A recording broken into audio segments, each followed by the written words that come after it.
আজকে বন্ধুগণ, আজকের আলোচ্য বিষয় ভাগবত পুরাণ থেকে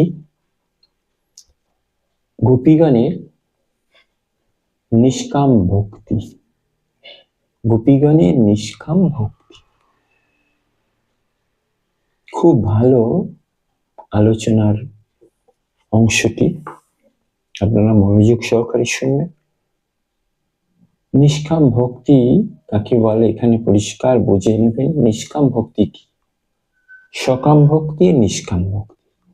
যার মধ্যে নিষ্কাম মধ্যে কোনো কামনার গন্ধ নেই, তাকে বলে নিষ্কাম। সকাম মানে কামনার গন্ধ আছে, যেরকম আমরা কামনা করে সংসার করছি, সমস্ত কিছু চাহিদা মেটাচ্ছে, সকাম কর্ম বলা হয়।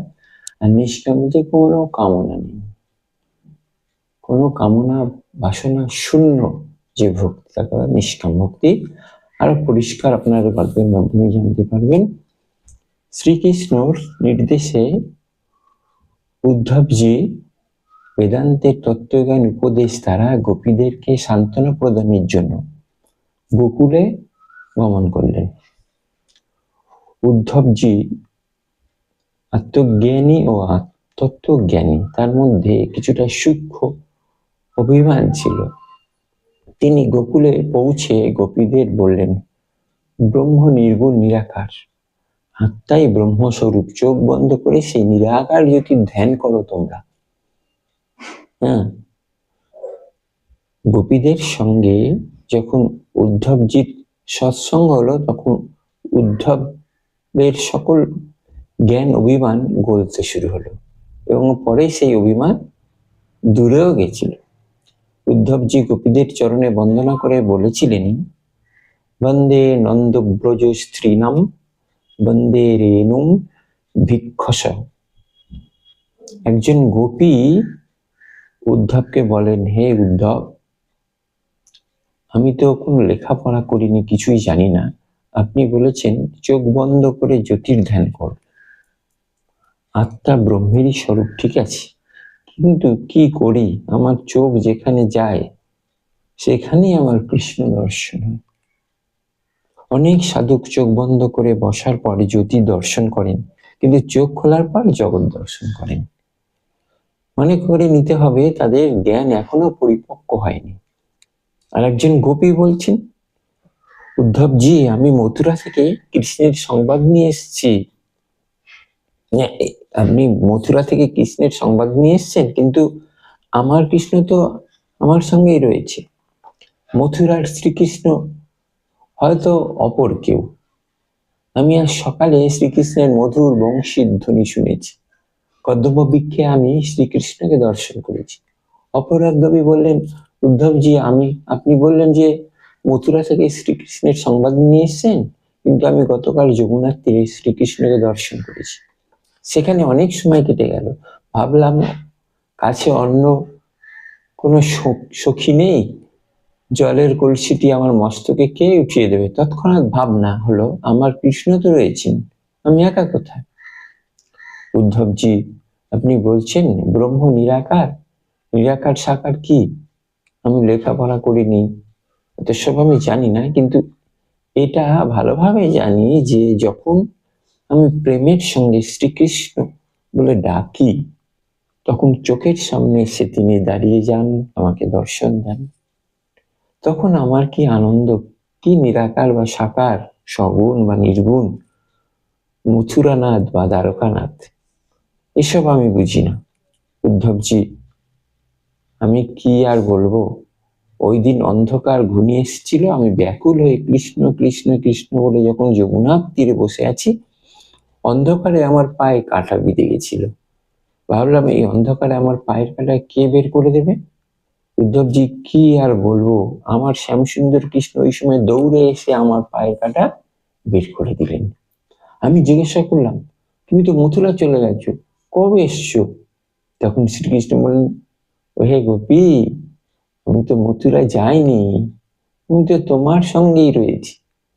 তোমাকে ছেড়ে আমি থাকতে পারি? থাকতে পারি না। ভক্তকে ছাড়া ভগবানের ভালো লাগে না। একবার ভগবান যাকে আপন করে নিয়েছেন, ভগবান হতে কখনো তার বিচ্ছেদ হয় না। তখন উদ্ধবজি অনুভব হলো যে প্রত্যেক গোপীর সঙ্গে যেন সদা শ্রীকৃষ্ণের এক স্বরূপ রয়েছে। তখন অপর এক গোপী পুনঃ বললেন, উদ্ধবজি, আমার তো মনে হয় এই মথুরার শ্রীকৃষ্ণ হয়তো অপর এক শ্রীকৃষ্ণ। গোকুলের কৃষ্ণ, গোপীদের শ্রীকৃষ্ণ তো সদা গোপীদের সঙ্গেই রয়েছেন। যশোদা মা তো শ্রীকৃষ্ণকে প্রেমের দ্বারা বেঁধে নিয়েছেন। ভগবান শ্রীকৃষ্ণ বললেন, বৃন্দাবনং পরিত্যাজ্যম পাদমেকম ন গচ্ছামি। ভক্তি যখন অতিশয় বৃদ্ধি হয় তখন ভেদ বিনাশ হয়ে যায়। বেদান্ত গ্রন্থে ভেদকে নিষেধ করা হয়েছে। বেদান্তের সিদ্ধান্ত হলো এক ব্রহ্ম সত্যই সত্য, বাকি দৃশ্য বস্তু সবই মায়ার বিলাস। মায়া দ্বারা চিত্র বিচিত্র সংসার ভাসিত হচ্ছে। আর বৈষ্ণব শাস্ত্রেও ভেদ বিনাশ হয়ে যায়। আরম্ভে যদিও ভক্ত এবং ভগবান ভিন্ন, কিন্তু ভক্তি অতিশয় বৃদ্ধি হলে ভেদ বিনাশ হয়ে যায়। ভক্ত নিজ ভগবান হতে পৃথক থাকতে পারে না এবং ভগবানও ভক্তকে ছেড়ে থাকতে পারে না। উদ্ধবজি স্পষ্ট অনুভব করলেন যে প্রতি গোপীর সঙ্গে শ্রীকৃষ্ণ বিরাজমান। বহিরঙ্গে শ্রীকৃষ্ণের সঙ্গে গোপীগণের বিয়োগ হলেও অন্তরঙ্গে বিয়োগ হয়নি, নিত্য সংযোগ রয়েছে। ভগবানের প্রতি গোপীগণের নিষ্কাম ভক্তির ফল এই। নিষ্কাম ভক্তি ভাগবত শাস্ত্রের প্রতিপাদ্য এবং মুখ্য বিষয়। ভক্তি প্রেমে যাদের হৃদয় বিগলিত, শ্রীকৃষ্ণ সঙ্গে মিলনের জন্য যারা তন্ময় হয়ে আছেন, তারা ভগবান হতে মুক্ত প্রার্থনা করেন না যে আমাদের মুক্তি করে দাও। তারা মনে করে যে মুক্তি তো ভক্তির দাসী, মুক্তি ভক্তির পিছনে পিছনে গমন করে। ভক্তের ভাবনা হলো, যেমন যোগ্যতা প্রাপ্ত না হলে পিতা তার পুত্রকে কোনো ধন সম্পদ প্রদান করেন না, কিন্তু পুত্র উপযুক্ত হলে পিতা সব কিছু পুত্র প্রদান করে। তদ্রূপ ভক্তের জন্য যখন যা কল্যাণকর তা ভগবান স্বয়ং প্রদান করবেন। তিনি অন্তর্যামী, তার কাছে চাওয়া কোনো আবশ্যকতা নেই, প্রয়োজন নেই। এই হলো গোপীগণের নিষ্কাম ভক্তি, সংক্ষেপে বলা হলো। আরো ব্যাখ্যা আছে ভাগবতে। তা আপনাদের কেমন লাগলো এই ভক্তির সম্বন্ধে যে শুনলেন, কেমন লাগলো আমাকে কমেন্ট করে জানাবেন। আর যদি ভালো লাগে লাইক শেয়ার করবেন।